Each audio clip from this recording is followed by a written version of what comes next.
Fifth graders, happy Monday. Sorry I can't be with you there today. I am at some appointments today, so I will be back tomorrow though. I'll be back Tuesday, so we can have a nice fun day together before break.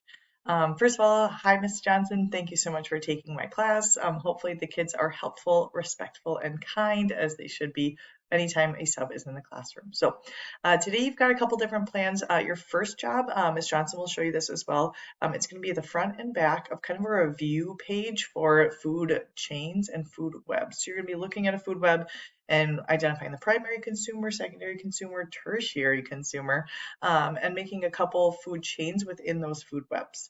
That's kind of the first one. You may work with partners on that one. I'm okay with that. Or you can work independently. That's just fine.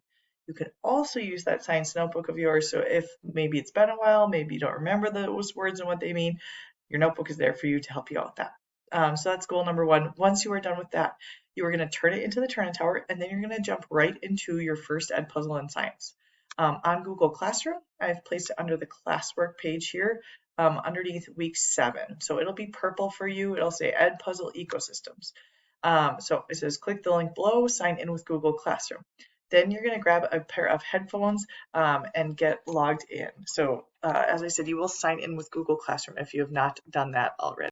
Once you get all signed in, your task is to watch this Edpuzzle on ecosystems. So it should be more of a review again of food webs and food chains.